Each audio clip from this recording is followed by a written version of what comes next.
Hi friends, अस्सलाम वालेकुम। आज हम देखेंगे ब्रेन प्रोटोकॉल कैसी बनाई जाती है या कोई भी प्रोटोकॉल आप खुद से कैसे अपने लिए सेव रख सकते हैं।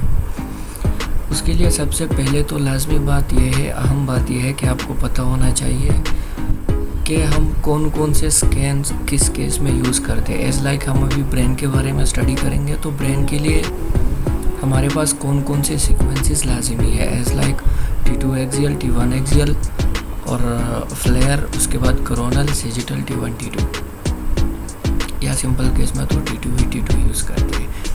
तो आज हम देखेंगे इन सब के बारे में कि हम प्रोटोकॉल कैसे बनाते हैं, उनके वैल्यूज़ कैसे रखते हैं, सेव कैसे करते हैं। ओपन में MRI सिस्टम में हिटाची 2 0.3 टेस्ला में।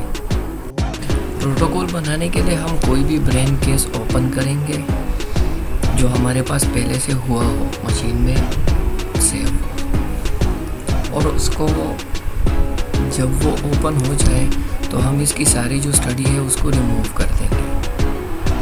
फिर हम स्कैन में जाएंगे और यहाँ पर एक लोकलाइज़र लेंगे सेजिटल और कोरोनल का। उसके बाद हम T2 ट्रांसवर्स लेंगे, उठाएंगे स्कैन। उसके बाद हम T1 ट्रांसफर स्कैन उठाएंगे इसकी, और उसके बाद हम एक फ्लेयर उठाएंगे ट्रांसवर्स में या कोरोनल में, जिसमें भी आप लेना चाहें। उसके बाद हम T2 कोरोनल उठाएंगे और एक T2 सेजिटल उठाएंगे। ये हमारे पास हो गया ब्रेन की रूटीन स्टडी। स्कैनों में तो हमारे पास कुछ नहीं होगा, जस्ट हम स्टार्ट करेंगे तो इमेजेस आएंगे। T2 एक्सियल में हमारे पास लिंक होंगे 2 इमेजेस सेजिटल और कोरोनल जो आएंगे लोकलाइज़र से। तो इसे हम लोकलाइज़र पे ही लिंक करेंगे, लोकलाइज़र के साथ लिंक करेंगे।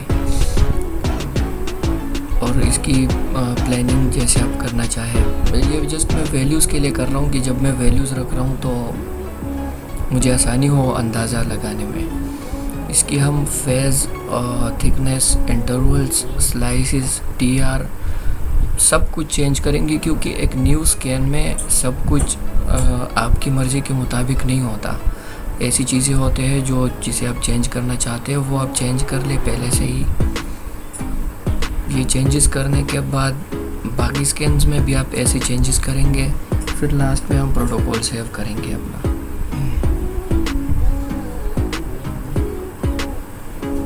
ये थिकनेस वगैरह ये सब स्लाइस 24 या 20 में भी आपका सारा ब्रेन कवर हो जाता है।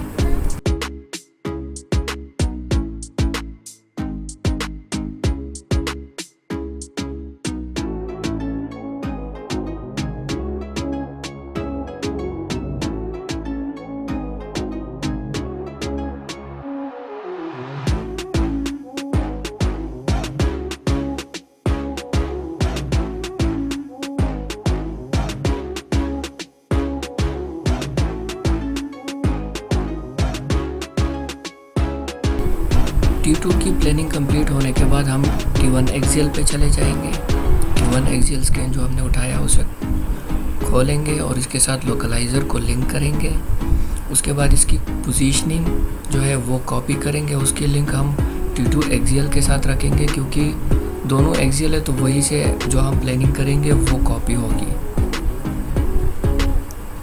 और इसकी बस थोड़ी बहुत सेटिंग करेंगे, अपनी मर्ज़ी की सेटिंग जितनी आपको चाहिए, टाइमिंग, जितने वैल्यूज़ जिस उसमें आप इमेज लेना चाहते हैं, स्कैन चलाना चाहते हैं, जिन वैल्यूज़ में वो आप चेंज करेंगे। और उसके बाद जाएंगे हम फ्लेयर की तरफ, फ्लेयर एक्सियल की तरफ। इसकी भी सेम प्रोसीजर है, डेटाबेस में जाके हम लोकलाइज़र को इसके साथ लिंक करेंगे। और उसके बाद पोजीशनिंग जो है हम T2 एक्सियल से या T1 एक्सियल से, दोनों में किसी एक से, क्योंकि दोनों एक्सियल है तो किसी एक से कॉपी कर लेंगे।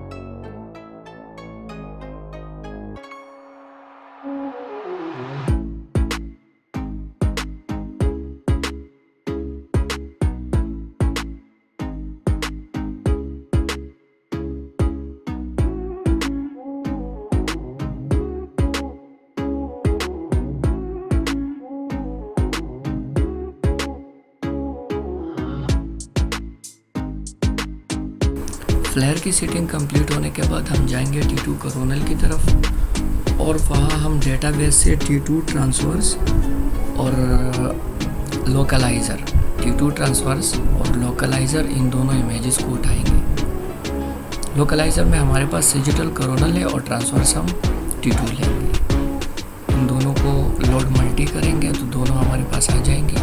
ट्रांसफर्स पे हम प्लानिंग करेंगे और ट्रांसफर्स और डिजिटल पर प्लानिंग करेंगे और कोरोनल जो है इसमें हम एरिया सेलेक्ट करेंगे।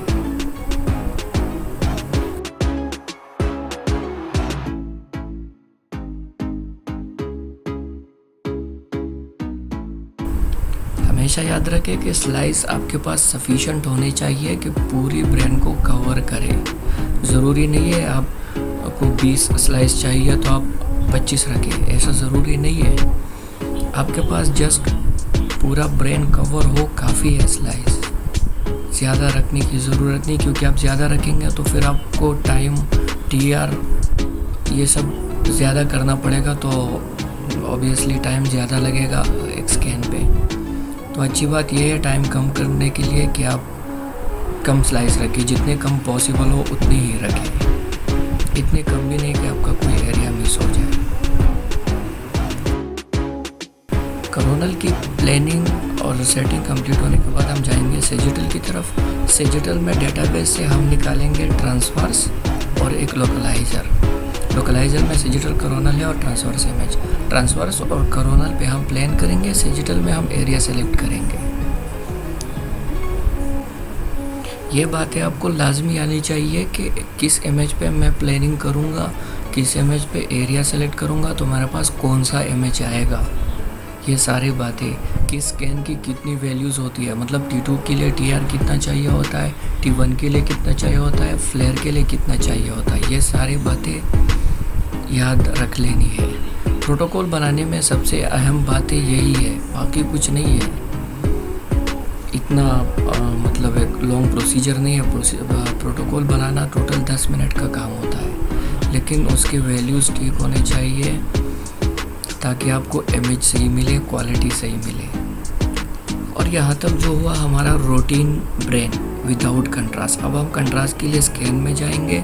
T1 ट्रांसवर्स, T1 सेजिटल और T1 कोरोनल, तीनों T1 उठाएंगे स्कैन्स और फिर इसकी सेटिंग कुछ इस तरह करेंगे कि इसकी प्लानिंग पोजीशनिंग सिर्फ काफ़ी होगी। दूसरी बात हम इसकी जो मतलब डेटाबेस से अभी ट्रांसफर्स के लिए तो मैं सेजिटल और कोरोनल मतलब लोकलाइज़र के साथ लिंक करूँगा। लोकलाइज़र में ये दोनों इमेजेस है हमारे पास और इसकी पोजीशनिंग कॉपी करूँगा T2 एक्सियल से या T1 एक्सियल से। फिर डायनामिक स्कैन में कंट्रास्ट ऑन करूँगा 10 ml और कुछ इधर उधर के चेंजेस मतलब as like thickness, interval, phase, TR ये चेंजेस करके बस छोड़ दूँगा।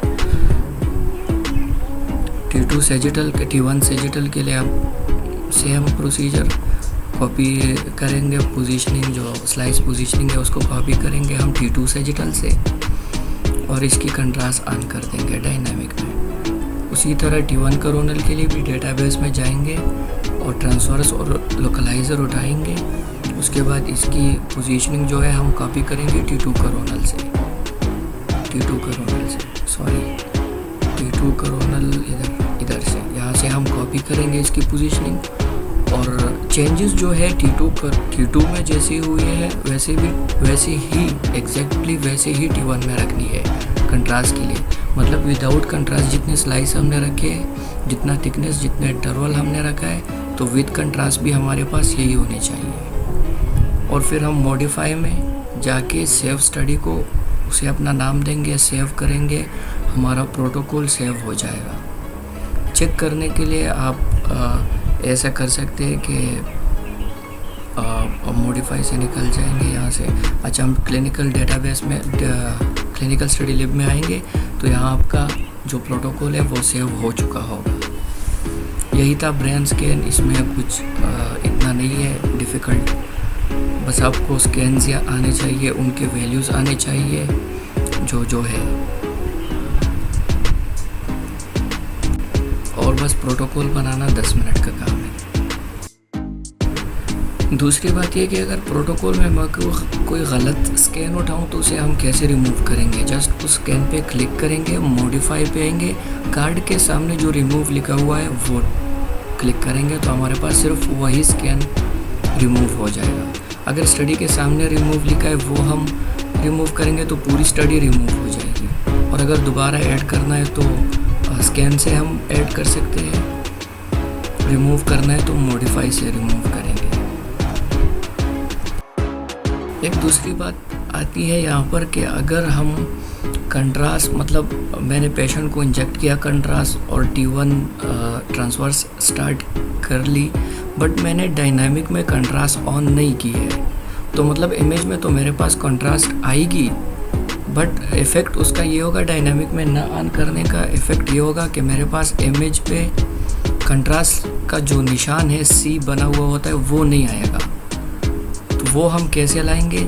मेंटेन से हम ये कार्ड उठाएंगे जो सिस्टम मेंटेन कार्ड है, और हम मतलब अब जो है, अच्छा ये नहीं, ये तो फीस्ट है।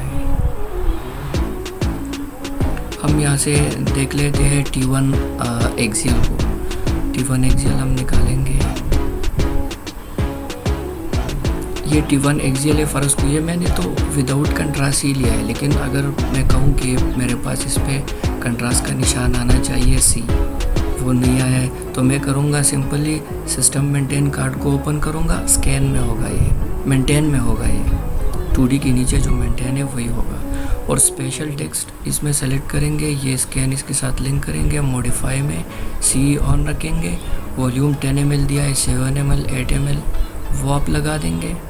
उसके बाद आप डेटाबेस में देखेंगे तो यहाँ कंट्रास्ट ऑन हो चुका है, लोड सिंगल करेंगे और यहाँ हमारे पास C भी आ चुका है। इसे दोबारा रिमूव करने के लिए हम उसी मेंटेन कार्ड पे जाएंगे, सिस्टम मेंटेन कार्ड पे दोबारा, और इसको ऑफ करेंगे और 0 कर देंगे वॉल्यूम को एंड स्टार्ट, तो ये हमारे पास रिमूव हो जाएगा C का जो निशान है। यहाँ तक तो कुछ डिफ़िकल्ट नहीं था, बहुत सिंपल था। इसके आगे भी कोई अगर डिफ़िकल्टीज आती है तो आप कमेंट कर सकते हैं, या चैनल में मेरा व्हाट्सएप नंबर है, डायरेक्ट व्हाट्सएप पर भी आ सकते हैं, मैसेज कर सकते हैं किसी भी मसले के लिए, चाहे वो टनल में आ रहा हो, ओपन में आ रहा हो, डजेंट मैटर। अल्लाह हाफिज़।